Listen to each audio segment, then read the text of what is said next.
अस्सलाम वालेकुम। तो दोस्तों कैसे हैं दोस्तों, डेटाबेस मैनेजमेंट सिस्टम के नए लेक्चर में मैं आप सब लोगों को खुशामदीद कहता हूं। तो दोस्तों, जब हमने ये सीरीज़ स्टार्ट की थी तो हमने इसका एक सीक्वेंस बनाया था। तो सबसे पहले हमने जिस मॉड्यूल पर बात की थी वो इंट्रो टू डेटाबेस था, जिसमें हमने डेटाबेसेस का इंट्रोडक्शन काफ़ी ब्रीफ में किया था। तो अब हम जिस पर बात कर रहे हैं वो है जनाब डेटाबेस एनवायरनमेंट। तो डेटाबेस एनवायरनमेंट में मैंने सबसे पहले आप लोगों को डिस्कस किया था 3 लेवल आर्किटेक्चर। तो 3 लेवल आर्किटेक्चर का मैं बाद में आपको बताता हूँ। तो इसमें लास्ट वीडियो में हमने बात की थी एक्सटर्नल व्यू की, और आज हम बात करेंगे लॉजिकल या कंसेप्चुअल व्यू की। तो दोस्तों, इसके बाद ऑलमोस्ट 10-12 मॉड्यूल रह जाएंगे, तो वो हम बाद में डिस्कस करेंगे। तो सबसे पहले हमने लास्ट वीडियो में एक्सटर्नल व्यू की बात की थी। तो सबसे पहले मैं आपको 3 लेवल आर्किटेक्चर दिखा देता हूँ। 3 लेवल आर्किटेक्चर में एक डेटाबेस के ऊपर 3 लेवल होते हैं, जैसे कि इंटरनल, कंसेप्चुअल और एक्सटर्नल लेयर। यानी एक्सटर्नल लेयर सर्विसेज लेता है कंसेप्चुअल लेवल की, और कंसेप्चुअल लेवल लेता है इंटरनल लेवल की। तो दोस्तों, इसी तरह हमने लास्ट वीडियो में एक्सटर्नल लेवल की बात की थी, ठीक है। तो हमने बात की थी कि एक्सटर्नल लेवल में डिफरेंट डेटाबेस के एक्सटर्नल व्यूज़ होते हैं, और हर व्यू हर यूज़र के हिसाब से, स्पेसिफिक यूज़र के हिसाब से बनाया जाता है। और यानी हमारा एक ही किस्म का डाटा मुख्तलिफ तरीक़ों से डिस्प्ले हो रहा है, जबकि कंसेप्चुअल लेवल पर डाटा एक किस्म का ही होता है, जो कि हम डाटा बेस जब बना रहे होते हैं तब डिफाइन कर देते हैं। तो जो हमें एक्सटर्नल लेवल पर मिलता है तो हर यूज़र के लिए डिफरेंट मिलता है। तो इसके लिए डाटा चेंज नहीं होता, बल्कि सिर्फ हम व्यूज़ की मदद से चेंज करते हैं, ठीक है। तो इस लेवल को हम ह्यूमन एक्सटर्नल स्कीमा कहते हैं, और उसको सब स्कीमा भी कहा जाता है। और दोस्तों, इसके साथ साथ तो हमने बात की थी, तो आज हम बात करेंगे लॉजिकल या कंसेप्चुअल लेवल की।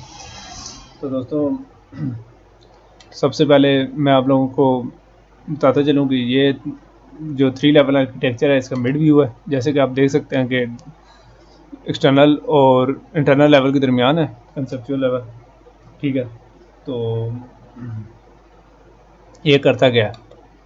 तो दोस्तों, ये इस तरह करता है कि जो डाटा आपकी डेटाबेस में स्टोर होने वाला है उसके बारे में डिफाइन करता है। जैसे कि हमने मेटा डाटा में बात की थी। मेटा डाटा में मैंने आपको इस तरह का टेबल बना के दिखाया था और रूल्स वगैरह सेट करके दिखाए थे। और इसमें डाटा की टाइप्स और स्ट्रक्चर के बारे में रूल्स भी और इन्फॉर्मेशन भी सेव होती है।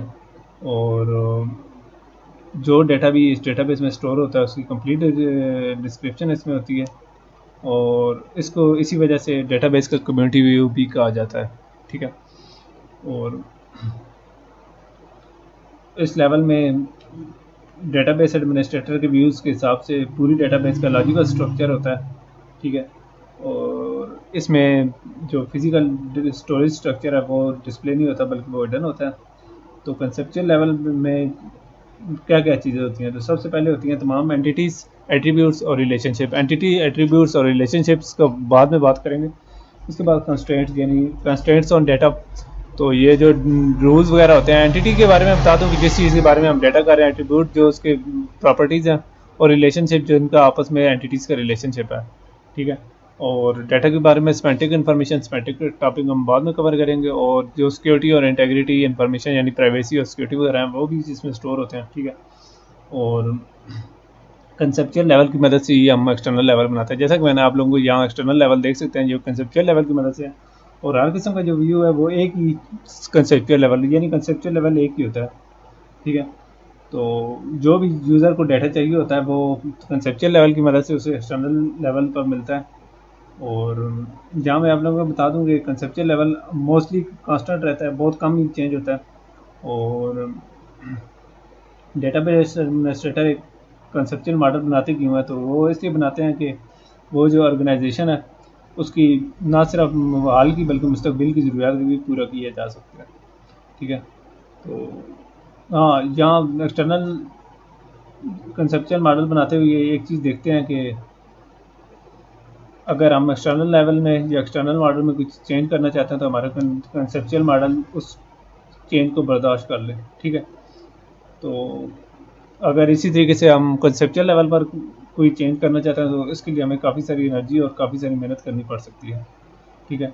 और इसमें थोड़ी सी चेंज भी डेटाबेस के बाकी लेवल्स या व्यूज़ को चेंज कर देती है, ठीक है। और जो कंसेप्चुअल लेवल है उसका दूसरा नाम कंसेप्चुअल स्केमाज है।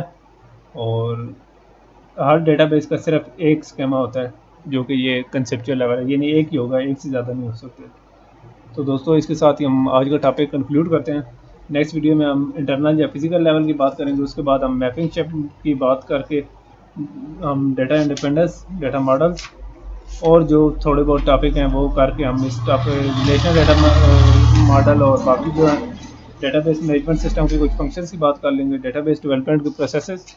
और इसके बाद हम लोग आपको डेटाबेस डिज़ाइन करने के कुछ टूल्स के बारे में बताएंगे। फिर मैंने आपको डेटाबेस एडमिनिस्ट्रेटर की कुछ ड्यूटीज़ बताऊंगा।